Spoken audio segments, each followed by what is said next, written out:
Got him that time. That's a giant. God dang it. Come on. It's a 5-pounder.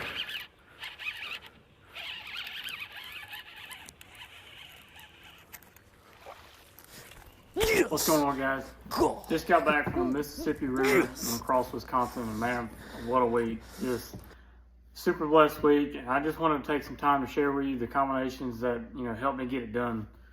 So, first off, my frogging rod. Man, this rod was super key with me this week. I chose the IKOS rod Promise 7.3.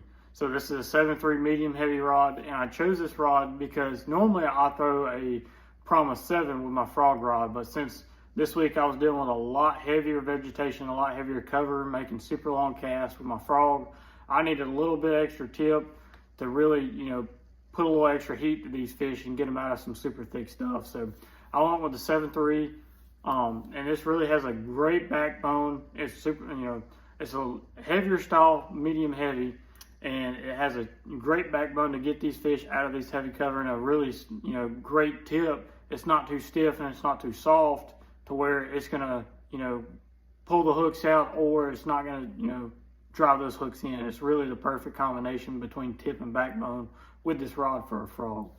My second go-to setup for my chatterbait was, I normally throw it on a Promise 7, my chatterbait, but this week I was dealing with a lot of eelgrass and vegetation, trying to rip it out and keep the bait clean. So whenever I, am fishing a chatterbait around heavy vegetation, I go with the IKOS Hammer 7.3.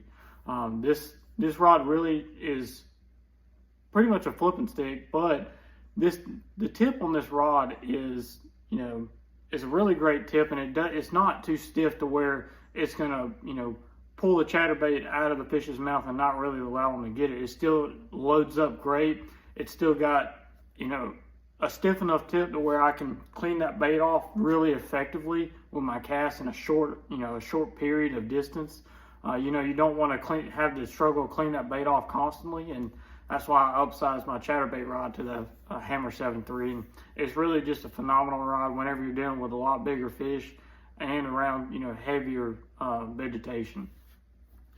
My third setup for my swim bait rod, normally I throw it on a brawler, but this week, since I was doing a lot shorter cast, and I had to be more precise, throwing it in and around current seams and, rock jetties, I went with the dragger.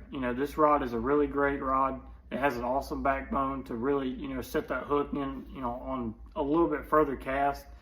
But this is always my hollow body and line through swim bait rod whenever I'm dealing with very precise cast.